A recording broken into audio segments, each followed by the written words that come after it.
Hi, everyone, and welcome to Stat's virtual event, the March of the Biosimilars, which is sponsored by Samsung Bioepsis. And thanks to all of you for joining us today. My name is Ed Silverman. I'm the pharma columnist and a senior writer here at Stat. And I'm sure you know how all this works, you know the drill. But before we get started, there are a few quick housekeeping items. At the bottom of your screen, you should see several icons. Please use the chat feature to chat amongst yourselves or to send a message directly to the stat team. There's a few of us back here besides me. But please don't put your questions rather for us in the chat feature. If you do have a question that you'd like to ask us during the event, please use the Q&A feature to type your question and we'll try to answer it live. My experience is there are a lot of questions, so we go back and forth depending upon the question, how it relates to the topic of the moment, but we'll do our best to get all of them in there for you. And in the Q&A window, you should also be able to see the questions that others are asking and upvote, a new word, upvote the questions you would most like to see answered. We'll be taking questions throughout the chat, as I mentioned, so please don't wait until the end to submit your questions. This is part of what makes these events engaging and fun, and we want to hear from you. And thanks again for being here. Before we get started, I'd like to welcome Thomas Newcomer, Vice President and Head of U.S. Market Access at Samsung Bioepis, for a sponsored introduction of today's event. Thank you, Ed, for having us today. 2024 has been a busy year with 9 Humira biosimilars launched in the past year, as seen in various market reports, including the one from Samsung Bioepis. The uptake of the Humira biosimilars has been very slow to date, cumulatively representing about 4% total market share as of February 2024. The lukewarm rate of biosimilar adoption in 2023 reveals how difficult it can be for biosimilars to gain meaningful traction in the US market. The decision for adopting a biosimilar is not simply determined by the product price, reliability of the manufacturer, or how the manufacturer differentiates the product. It also is influenced by different stakeholders' interests, priorities, and approaches regarding how and when to adopt a biosimilar. Many times, different priorities and different business models inhibit biosimilar adoption, despite the benefits of potential savings to our US healthcare system as a whole. In the United States, we often hear about concerns over the high cost of medicines, but biosimilars have yet to become an integral part of the public discussion on healthcare costs. It is imperative to all stakeholders within the US healthcare system, from manufacturers to patients, that we see an uptake in market penetration for biosimilars in 2024 and beyond. Now is the time to engage biosimilars more into public discourse, especially given recent legislative movements, including the IRA. We need to ensure that a thriving biosimilar market is a centerpiece of any legislative discussion. Samsung Bioepis, as one of the leading biopharmaceutical companies, has been playing a role in strengthening the sustainability of the US healthcare system by developing and advancing a broad-range biosimilar portfolio. In the United States, 5 of our biosimilars have been approved by the FDA, and 4 are commercially available. We also have a biosimilar candidate for ustekinumab currently under review at the FDA, and several others rapidly progressing in our pipeline. There is a central philosophy throughout all Samsung affiliates to devote the company's talent and technology to create best-in-class products and services that contribute to a better global society. For Samsung Bioepis, this has been translated into a mindset that allows us to develop biosimilars in the most efficient yet rigorous way possible, so that the quality is maintained from lab scale development to commercial scale manufacturing. Having the quality-driven mindset with Samsung philosophical roots, we have successfully provided our product to more than 40 global markets. As one of the leading biosimilar developers, it is exciting to be part of the journey that is changing the US healthcare landscape. We look forward to hearing great insights from the biosimilar panel that has been brought together today in this STAT conversation. Thank you so much for the time, Ed. We appreciate it.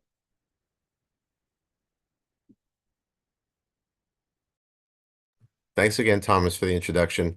Here to join me today for the discussion, I'd like you to welcome Chris Brown, President of McAteer Consulting, and Michael Gonzalez, an independent healthcare consultant at Michael Gonzalez LLC, and a former national and regional account director at AbbVie, and Fran Gregory, Vice President of Emerging Therapies at Cardinal Health. I thank all of you for joining us today. Really appreciate it. And so I'd just like to start off with a little bit of background. Just to recap, as of January this year, the FDA has approved a total of 45 biosimilars across 14 unique biological molecules. And of the 45 approvals, 38 biosimilars have been launched in the U.S. market. And the last quarter of 2023, 3 new biosimilars were approved in the U.S. And interestingly, the average sales price declined by 41% 3 years after the first biosimilar launch. That's on average. And also on average, biosimilars gain a 53% market share within 3 years after the initial launch. But we also know that Humira biosimilars are not capturing anywhere near that market share. So our conversation today is going to focus on this situation and use it something as a proxy for what might occur down the road as other biosimilars emerge for other popular biologics. But for now, let's stick to Humira. I'd like to throw out the first question, and this is for all takers. Why is that market share for the biosimilars so low? I know there are a lot of different answers based on whichever pricing we're looking at, Rebates. what the formulary placements look like, and how that's being engineered. But who wants to first start off and explain why we're seeing what we're seeing with the biosimilar uptake at this moment in time? I can flesh out my rebate comment, which I put that squarely as the cause.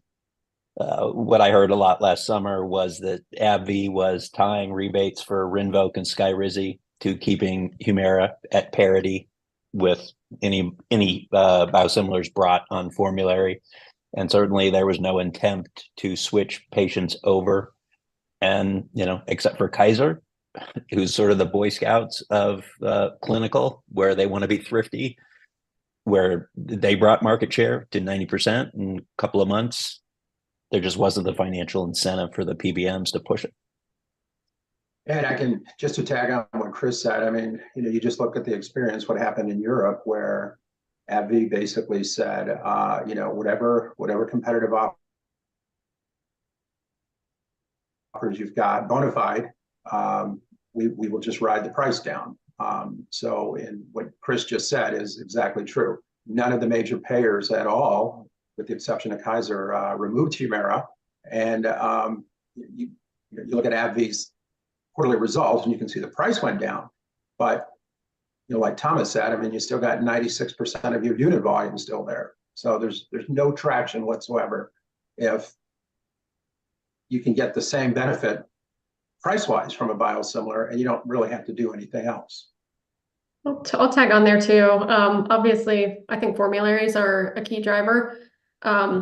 Cardinal Health publishes an annual biosimilar report, and we continue to, as we do market research and survey providers and other healthcare prescribers, et cetera.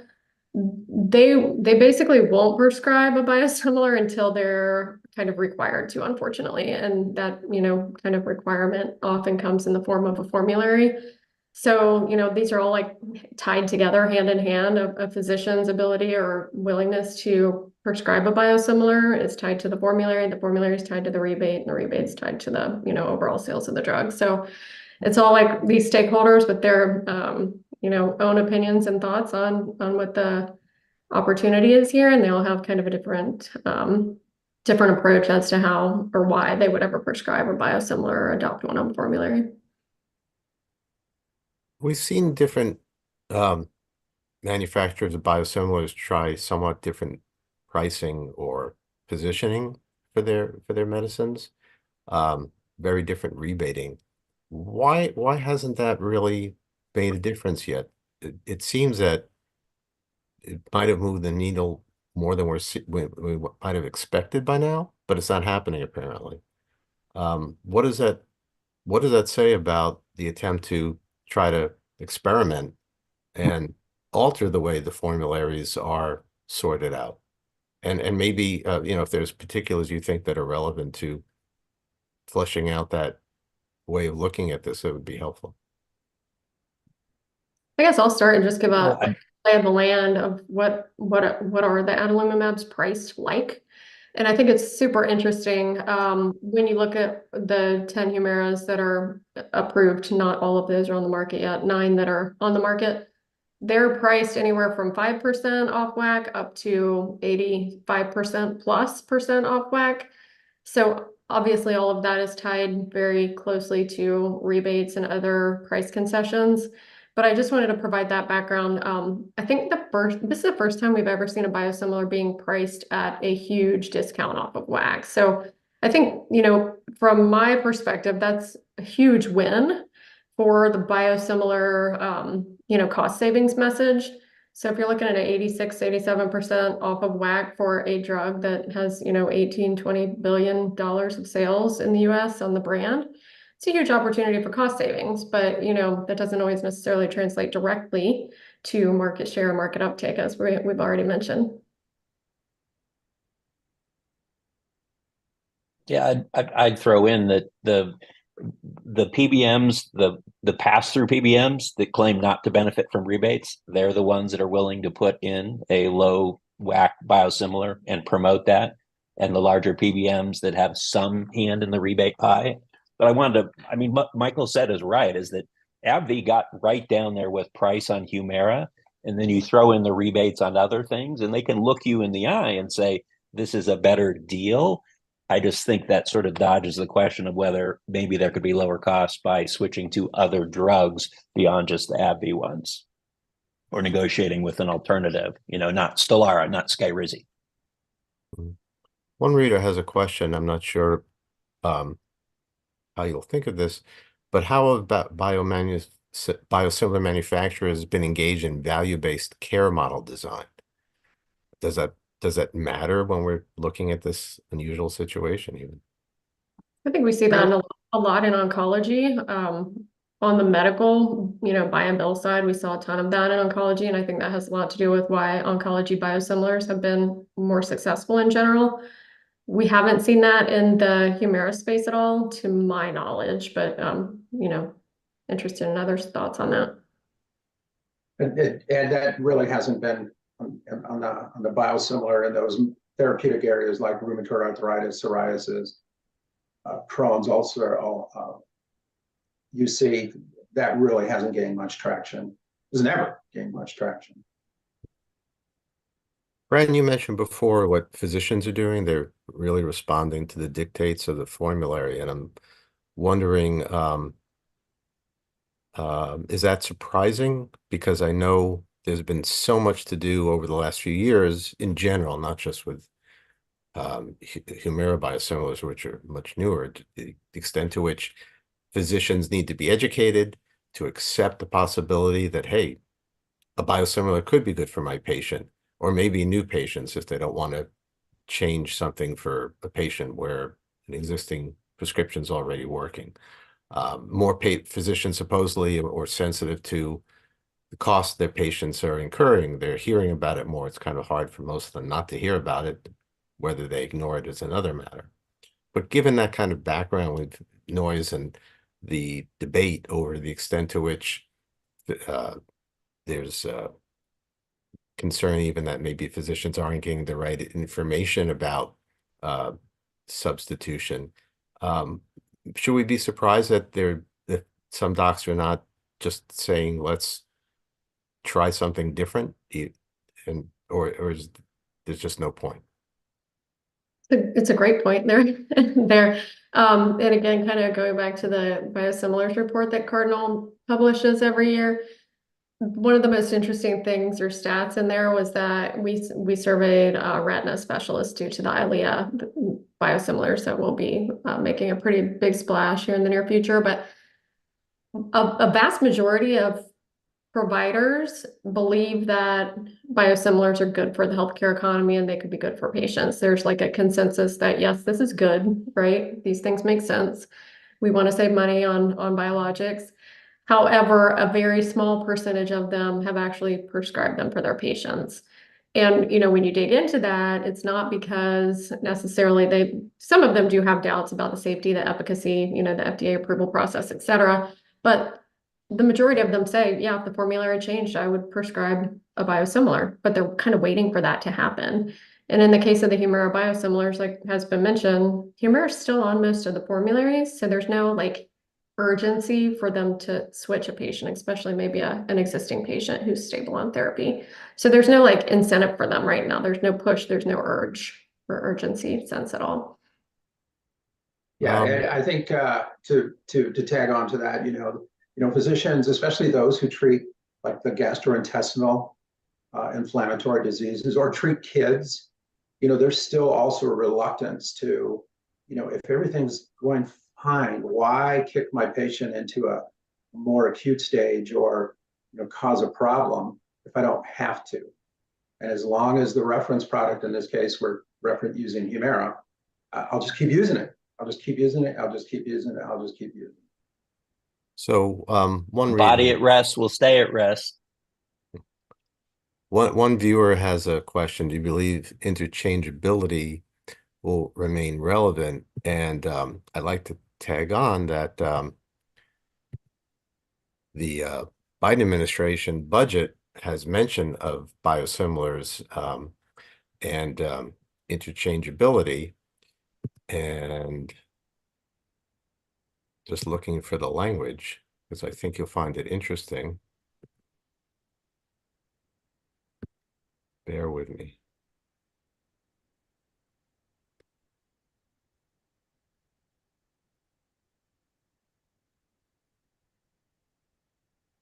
Here.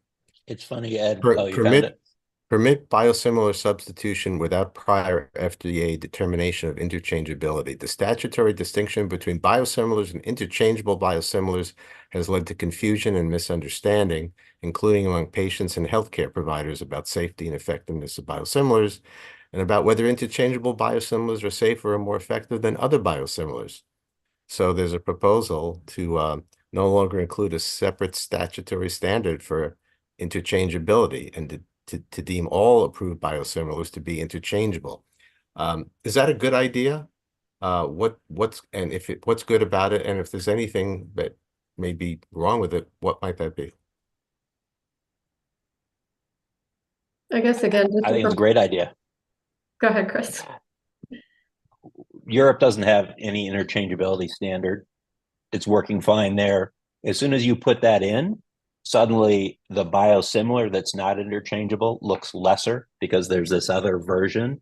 And the reason for the interchangeability from my standpoint was let's make it like a generic where it automatically can be substituted. Well, that can happen. It just doesn't. So if you're at a PBM driven specialty pharmacy, you're not automatically switching people to something that's off formulary because you can. So what's the point? If anything, it might have hurt adoption because it made people worry about one that's not interchangeable. So I'd be happy to get rid of it.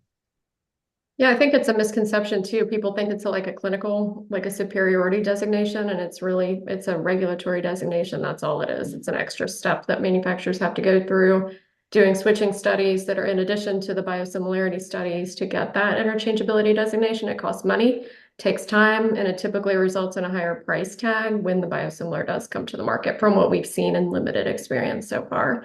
So I think there's a few considerations, and there have been bills or legislation risen. The Red Tape Elimination Act, which I'm sure many of us have heard about, is going kind of nowhere. Unfortunately, the goal of that was to change the steps in the 351(k) approval process to kind of minimize that requirement for interchangeability. So whether or not we ever see a change and we become more like other countries that make this process much more simple, I think it's certainly yet to be determined, despite a lot of talk about it. So Chris, if everything then if you don't have to fund all of the studies for the 11 different indications that Humira has, okay, and everything just becomes interchangeable and there's no product differentiation. There's no innovation whatsoever on this. The only common denominator is going to be price. So it's an auction, more so than I think it would be even now, because you can exclude the ones that are not interchangeable. Now you got 9 different entities that are interchangeable. These are still going to be expensive drugs, so you're still going to have a formulary. So I'm not going to put 9 different ones on. I'm just going to put, this is the current thinking. Okay. So what changes?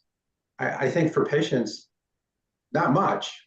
You know, there are 46 states that allow interchangeability at the pharmacy level without intervention of a doctor. For interchangeable biosimilars or for all biosimilars? We'll make sure, we'll assume that everything is interchangeable. There's Okay. no, it's all interchangeable. Okay, but what I'm saying is that there will still be formularies. And you know, you can go, it's happened to me before, admittedly a pill. And the pharmacy wants to dispense this particular drug because that's what they are contracted with from whoever the generic or biosim manufacturer is. Okay, but it's not on your formulary, not the one that's chosen. So you're going to have to pay higher out of pocket. Okay, I think you're still going to have to default back to whatever formularies, unless there's, you know, a payer makes it extremely a level playing field for everything. It's an interesting comment. In fact, you know, if you think back and even probably currently, there have been formulary mandates that require the brand name versus even a small molecule generic.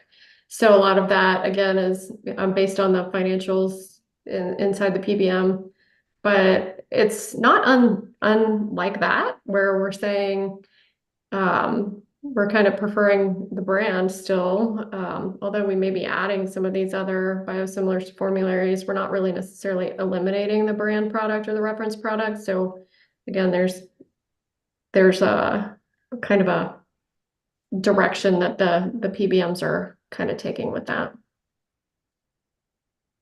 A viewer has a question. If the price of Humira has been reduced such that the savings from the biosimilars are now modest, haven't we already obtained the goal of savings? Shouldn't we be talking about long-term versus short-term savings rather than how much uptake there has been? I think the long-term versus short-term savings is extremely important. And the reason the short-term savings is important is because the biosimilars survive in that space, right? Like if the biosimilars are coming to market, we're launching these adalimumab products one after another, and there's no market uptake. Yeah, we generated cost savings in the short term, but what's interesting to a manufacturer of a biosimilar if you get no market share, right? That becomes very uninteresting. So over time, maybe there's no interest at all, and we don't have any cost savings as a result. So I think you have to think about the long term when you think about the benefit of biosimilars. It's not a short-term benefit, it's a long-term benefit that the industry of biosimilars is expected to deliver to healthcare. I think Fran's 100% right. Like if you're going to develop a biosimilar and nobody comes and nobody buys it, who's going to develop the next one for another drug? And so, yes, the short-term tactical goal of making Humira compete more on price, and a past experience is true, which I expect it will be, the price will actually come down over the next couple of years. But we need incentives for people to bring future biosimilars in. And if there's no market share for biosimilars, yeah, you can't spend $100 million and expect to sell nothing. Going back to the question, the discussion about interchangeability prompted a couple of thoughts from viewers. One wants to know if the insurance companies have prevented the right information from being put forward, and another person mentions that in some states you can't automatically substitute interchangeable biosimilars without also having a collaborative practice agreement or protocol in place. Any thoughts on that, how that is shaking out and might alter prescribing or adoption?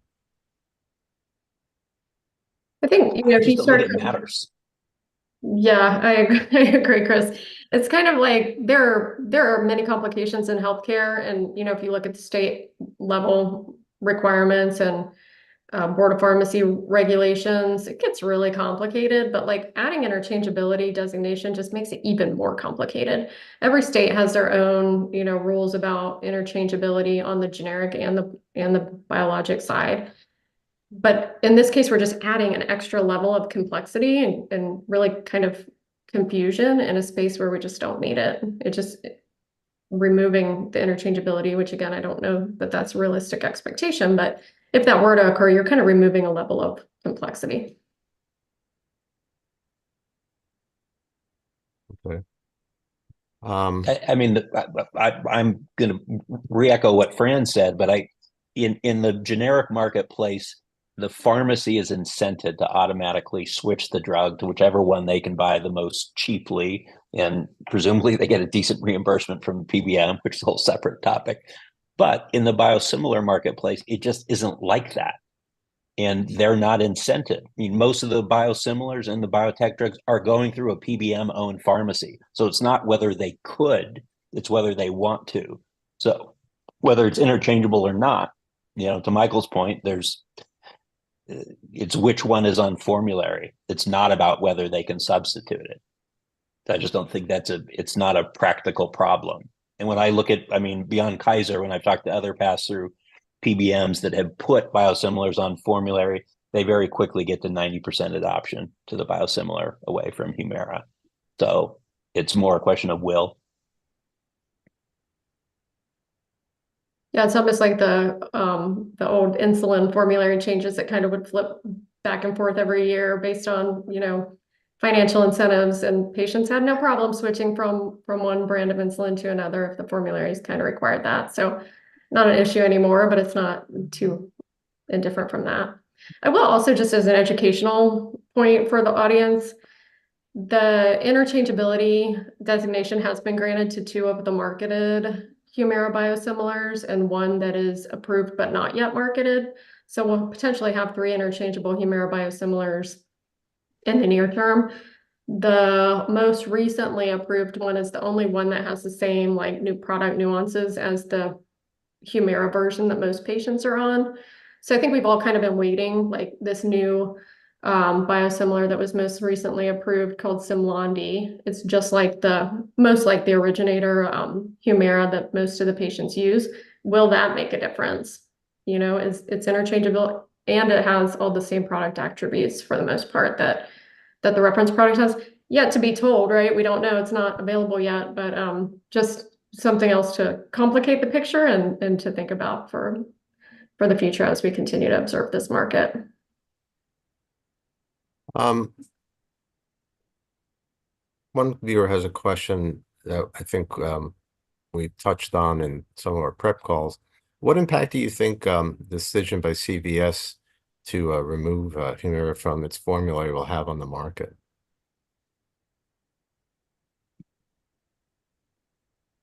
Chris, you want me to? So, yeah, well, no, we did talk about it in the prep call. And so I went out and actually asked a couple of, I don't work a ton directly with CVS, but I work with some of their aggregators. And what I hear from them is that Humira is being taken off the advanced control specialty formulary and the advanced control formulary, which will move people. And that's, I mentioned, that employers are hearing because letters are going out. And I hope to be pleasantly surprised by the uptake of even a Cordavis biosimilar versus Humira, the reference product. And CVS is big enough to move the needle because we know what can happen in places like Kaiser and PBMs that are incentive. So if CVS is going to incent it, and they're doing something interesting with the rebate piece where if you pick the low WAC biosimilar, you get a credit on the rebate. So kind of trying to square that circle of the loss of the rebate if you pick the lower price product. The rebate credit, can you unpack that a little bit? What is that? What do the mechanics actually look like? Well, it's a little bit messy, but the idea being that like Amgevita came out at 5% and 55% off, rebate or no rebate. And if a PBM has to pay a rebate to their clients based on their current contract, they'll pick the high cost, high WAC biosimilar every time because they're liable to the rebate. And from my standpoint, kind of with the, Fran mentioned the insulins, the huge drop in price that happened 1/1 forced PBMs to come up with some way to account for the fact that they lost rebates on those drugs. And it looks to me like CVS is sort of deploying that same logic that we're moving you to a lower cost product. By doing so, you're walking from a $3,500 rebate for that specialty drug. When you get that lower WAC product, we're going to have some kind of rebate credit so that, yes, you got the cheaper drug up front, but you can see that it was still a good deal, but we don't have to change our contracts in terms of what your guarantee was. I mean, it'd just be cleaner to drop the rebate and just have the cheaper product, but it doesn't fit into the current scheme where rebates drive decisions. How does the patient fare in this scenario? Well, the patient does better because they're on the lower cost product, but part of that savings that's real, kind of a phantom rebate is how I think about it, gets credited back for the PBM's work to choose that lower product versus picking the higher product and getting a rebate. It's trying to get, it deals with the incentive problem of a PBM not ever wanting the low cost product because they don't get a rebate on it. But it's just one more Rube Goldberg-esque element in the pricing system to make it all work. So, Hey, so Ed, just one comment. They didn't remove Humira from all of their formularies. It was just a portion of that and a high degree of custom formularies, which the client can just add Humira back. Once they get their financials, they say, yeah, we don't want to remove Humira, we want it back. Okay, so I think it remains to be seen exactly how this is going to play out. And in the announcement that I saw, which came from Fierce Pharma on January 4th, Zoe Becker wrote the article. In the same article, she said Humira will also be part of their private label program, their Cordavis. So I looked at all of the media stuff that came out, and I think the fact that AbbVie didn't really have a big comment on it seemed to me that there was a clue. We all talk about that, kind of a clue in that announcement and how this is going to play out. It all remains to be seen, obviously. I want to make a bet with you that it has a significant impact. Okay. I'll bet you a ham sandwich that there's a significant impact. Every man has his price. I think so too, Chris. I agree. I'm expecting a significant impact from that too. I think that CVS is big enough to move the needle. They have the ability to make the financials make sense on their end and make it a win for biosimilars overall. So I'm with you, Chris, on the ham sandwich bet. I'll be in on that on your side. and Michael, to your point about the employer adding back, CVS is providing the option that you can leave Humira and keep the rebate. So if you want to go to the high rebate driven formulary, but if you don't, they've provided a mechanism to sort of show the employer what the savings is with that rebate credit. And I keep thinking back, and Ed, I mentioned this in the pre-show, but when I think about, let's say you are that employer and now you've got a patient that you've steered back to Humira at $6,000 a month. So they're paying their full cost under their high deductible health plan. And you did that in lieu of $1,000 drug. I think you get back to the J&J issue where you're pushing somebody to a higher price product that's not advantageous to them. And, why not give them the $1,000 product? Okay. Or if I could say, my plan sponsor, or go with our private label, and that'll save you some money, which of course has Humira in it. Yeah. It's intensely interesting. Not a biosimilar. So, we're talking business, right? This is business. Patients, we hope, at the end of the day, this benefits patients. You know, there's another example, I think Ed will probably get to it, that we just talked about, but you know, I truly hope this works. Um, I will add just real quickly, Ed, you mentioned, you know, the patient, how does it benefit the patient? Almost all of these products have manufacturer copay coupons. So the patient Coupons, on yeah. a commercial plan, which, you know, not everyone is, some are government plans, but the commercial plan patients all have almost no copay. So the patient cost differential to switch to a biosimilar isn't always advantageous to the patient, unless it's in the case where the patient's paying a percentage cost of the product, in which case they would save if it was a lower cost product. So that's another factor where, you know, patient savings doesn't always result from biosimilar utilization, but that doesn't mean that the healthcare system overall is not saving money, and we're not, you know, lending to a more sustainable healthcare system. I think that's a really important message. It's not about one patient individually, it's about the whole entire healthcare system, and over time seeing those cost trends decrease. just before we go any further, somewhere in there I heard mention of Cordavis. I'm not sure everyone knows what that is. Could one of you just flesh that out for a moment and make sure people are up to speed on why that was referenced? Chris, well, okay, from what I understand, CVS has a private label program where they will contract with manufacturers, either biosims, doesn't even have to be biosimilar manufacturers and so forth, and they will have dispensed through their pharmacy units a product that has Cordavis on it, just like a private label at Target or, you know, whatever grocery store you go to. I mean, that Michael's right. I mean, the logic being, hey, I trust my CVS brand product. They didn't make it, but they put their name on the box. So Cordavis is theoretically filling that role. And interestingly, CVS is the first PBM to chuck out Humira and add Cordavis along with, I think, 2 other choices.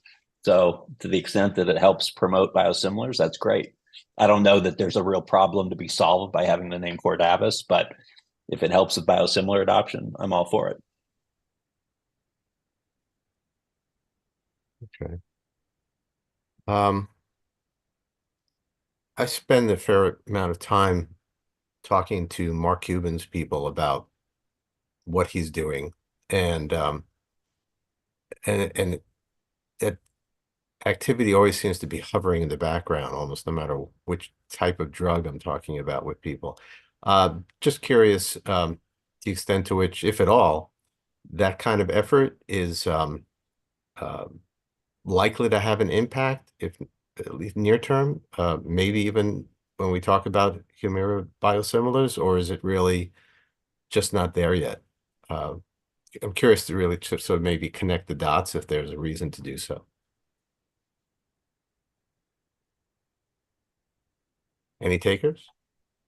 Well, I always like jumping in. So I don't see, the biosimilar, was it Coherus, the one that he did the partnership with, you know, with the target was people who were paying cash anyway, so a lower price mattered to them. Mm-hmm. But Cuban's not in a lot of PBM networks, so there's that problem. Those biosimilars, those drugs tend to be specialty and pushed to the specialty pharmacy, so there's that problem for in terms of adoption. What I do wonder, and this is a much longer play, Ed, is that Humira is a drug where once you're on that, you don't need a nurse calling you every month, checking on you. You can get stable. You're taking it every 2 weeks. And I think we should start asking the question, why am I going to a specialty pharmacy for this? It isn't changing. I've been on it for 2 years. Why am I being forced to go to some specialty pharmacy and pitching it? And I know Amazon's talking about that, where they're calling it specialty light. Maybe in that case where there's broader access and a Mark Cuban stocking the drug and part of the network, why wouldn't that have some impact? We're just a long way from there. This is more maybe of a comment than a question from a viewer. It would be interesting if the payers played a long game on par with the biopharmaceutical companies, including matching the patent thicket or taking other steps with a long view of creating a robust biosimilar industry. Anyone have a reaction to that? Agree. I mean, I wish they would. I mean, we have a prisoner's dilemma. Everybody wants to defect and get the rebates, and that's always the good solution, but we end up in a worse place overall than if we just picked the lower cost product up front and established that more robust marketplace. And Michael, in the pre-call, you talked about how if you get into a biosimilar race and it's a race to the bottom on price, that you have some. I mean, that's a disincentive to invest in it. But I mean, when I think about the Kaiser example, where like at least with Amgen and Amgen, they got the market share. So there was, it was at a lower price. But if your cost for development is lower, maybe those long-term contracts still make it attractive. But we need people to use them for that to even work. Yeah. Now, I think that, there have to be some market dynamics, and I kind of alluded to it. I read on Seeking Alpha actually a couple of days ago that Cigna had announced that prior to the end of the year, they were going to make, if you use a Humira biosimilar, they will ensure that you will have a zero out of pocket for that biosimilar. That's the kind of activity or action that could make a difference and speed more adoption. Now, interestingly enough, in the same article, they talked about Express Scripts, which is their PBM, and Accredo, their specialty pharmacy, that Humira will still remain. So Humira will still be on formulary as a choice. But if you use the biosimilar, there's zero out of pocket. Well, that's, in my opinion, is, patients and physicians talk about cost a lot, not just their illnesses, and that could be a catalyst. Yeah, that article did say for select populations or something like that. And again, I go back to my comment on the manufacturers mostly having copay coupons that often make the patients out of pocket close to zero. I love the message though, right? Like they're sending a message out that we're going to do something to incentivize the utilization of Humira biosimilars, which I think is awesome.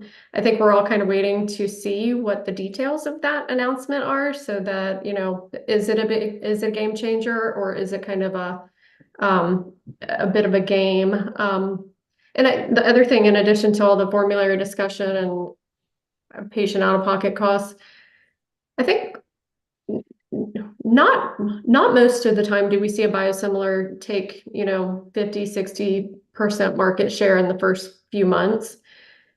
So like the fact that Humira biosimilars have not gained 50% market share yet, to me, is not necessarily a surprise. The fact that Humira is still on most of the formularies along with biosimilars, I think is like not necessarily a horrible thing. It gives providers and patients kind of a chance to, and like pharmacists and pharmacies and those who have to manage this inventory, a chance to like figure it out, like, okay, how am I going to manage 9 biosimilars to the same reference product when before I only had to manage 1? So I think it gives people kind of time to adjust and acclimate. I want to see the market share increase too, but also sometimes I feel like it's not uncommon for us to see a slow uptake of a biosimilar at the beginning. I think we just all wanted to see this one really make a splash because of the huge spend that we see on this product every year. How are biosimilar manufacturers investing or not to ensure the patient experience is understood and patient concerns are addressed? Any sense of I that? think that one goes to Thomas. Oh. I don't have anything on that. I don't know, Ed, it's hard for me to believe. I mean, some of these biosim manufacturers do have sales reps, which is different from the old small molecule where once it went generic, you folded up your sales force and went home. They're out there. They're pushing the message and so on. Whether it's sustainable if you don't have the sales, I don't know. And I think too, like the way that we kind of think about it, is if you educate the prescriber will instill confidence in the patient. These biosimilar manufacturers don't have budgets to do direct to consumer advertising. That we probably aren't going to see that. They're not, sending patients marketing materials or anything along those lines. But I think the right tactic is to educate the physician because patients typically trust their physician. And if that physician or prescriber is confident in the safety and the effectiveness of the product, then the patient's going to feel okay about that most of the time. So I think that's kind of the approach we think is effective. To what extent do any of you see the IRA negotiations, at least over time, becoming advantageous to biosimilars? Uh, or is that just too far off because there's such a small number of drugs that'll be negotiated in the near term?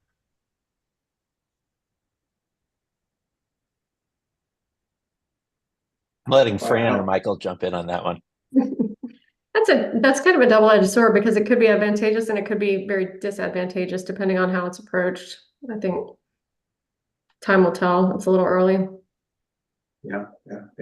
So Ed, another big product that's actually competes with Humira is Stelara. That's J&J's, Janssen's unit. And, you're already seeing the approvals for their biosimilars. And, do you think they'll just look at AbbVie's playbook and say, we're doing the exact same thing?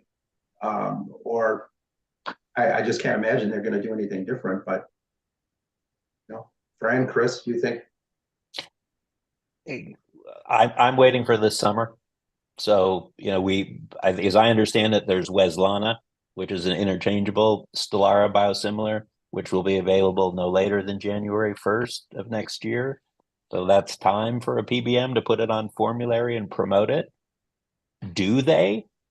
And Ed, when I first got into the PBM business, and I worked for Express Scripts, this is like 2005, 2006.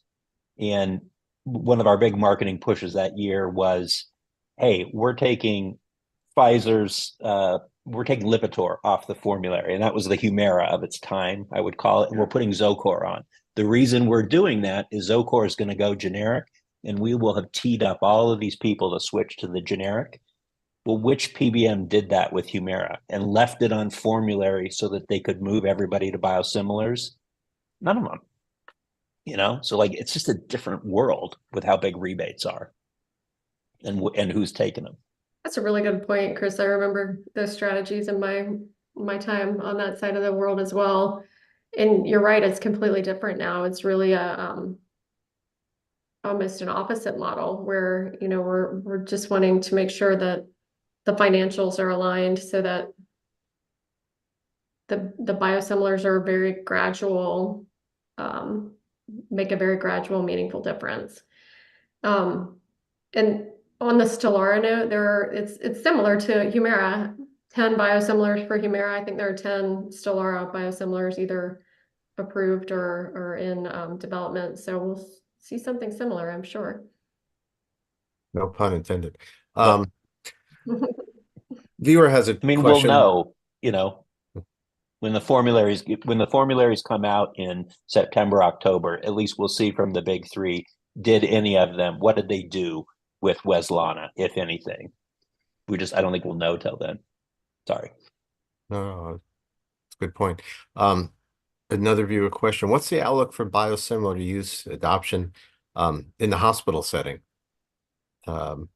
specifically like ICUs? Do you see that being somewhat different than the rest of the world?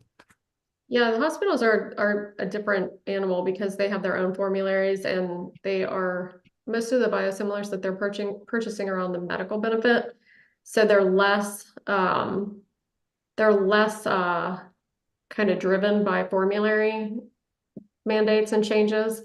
So when you look at not necessarily in the ICU, but on the medical benefit side, it's where we see some of the most significant uptake in biosimilars, whether it's due to the oncology and the oncology care model previously, or just some of these providers being able to really figure out how to optimize biosimilar use in their practices. So there's a number of different things at play in the medical benefit biosimilar world that are not at all really applicable to the pharmacy benefit where we see these Humira biosimilars. And Ed, I wish I could remember the drug, but there was an OIG report about biosimilar adoption in Part B, and at least one of the reference products was cheaper than the biosimilars because of the competition. And I think that kind of plays to Fran's point. We're in the hospital where, I mean, rebates might be playing less of a picture, and what's on their formulary, you've got better chance for quick adoption, potentially.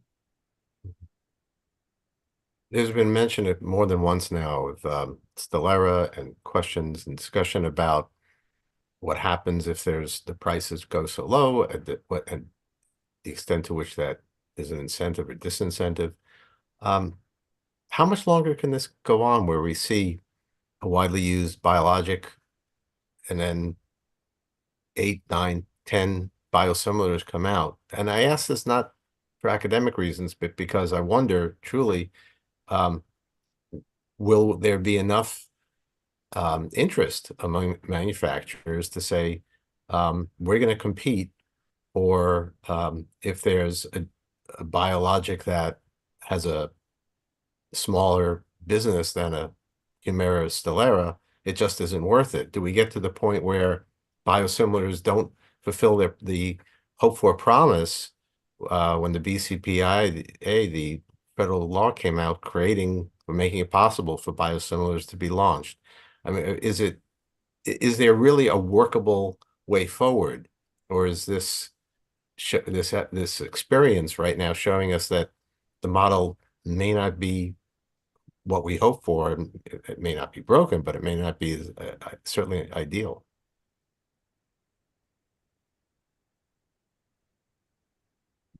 I think it's a little murky. I'm pinning my hope. I think it's a little murky, Ed. It's, in the US, I'm thinking US only because dynamics in the rest of the world. At the moment, it's hard to think through this. We've talked about these little things, that may or may make a difference and so on. Ultimately, I think it's got to be some entities, maybe it's the employers, who's, the employers who ultimately pay the bill on the commercial side, who step up and say, we need biosimilars and we need this, you need to do something to not be an impediment to that industry. Should the employers be more closely involved then in something like convincing patients, their own employees rather, to consider biosimilars? I mean, if the biosimilar manufacturers forgetting Amgen, don't have the resources, or think they don't have the resources to do more public-facing sort of work, should employers get involved? Is that one way to answer that or address that issue? Is that even reasonable, or is it perhaps maybe in some cases the only way it would happen? I don't think that'll work. Sorry? I don't think that will work. Wow. I mean, I don't think employers want to get in that spot. I mean, large employers maybe have the scale where they could, but small employers are trying to keep their business running. They want the PBM to do that work for them. That's why they're hiring them. So I don't see that on the employer side. Yeah. I mean, what I'm hoping, just on the longer term, and Ed, I mean, I know I see articles in Stat about sort of the Netflix model, down in Louisiana with the Hep C drugs. Like, is there a place for that, where a manufacturer of a biosimilar says, hey, you can have all you want, but you got to buy it from us, and here's your fixed price, way to recoup their investment, something a little more than just what we're doing today. Or, I mean, when I think about manufacturing the biologic products, if you're a drug manufacturer and you're doing it, you're not necessarily focused so much on the lowest cost of production, because you've got some upside on the cost in terms of what you can charge. Maybe we can drive down the cost of production so that the products can be lower priced but still competitive. I mean, this is futuristic, but let's hope we can innovate on some of this stuff if we have to. Yeah, also futuristic. If you think about the generic market, how many generic manufacturers are there for the same drug? How many generic Lipitor manufacturers are there? I don't know, but they're a lot more than 10, right? So if you think about like some of the efforts to remove the interchangeability and to make these more kind of like genericized, not that, that's the perfect answer, but in the future, if we could have a world where it was like kind of equal competition among all of the biosimilar players, it could be a lot more of a level playing field, I guess, as to who can kind of compete and win in that space, and it might be a lot more worthwhile. Yeah, yeah. And I think, I don't think the answer is more government intervention. So I just think that would just pose more problems than likely solve. That's not a political statement. So. Yeah. Oh. Just a reality. We're closing in on the end of our segment. If there's another audience question or two anyone wants to type in before the clock ticks, feel free.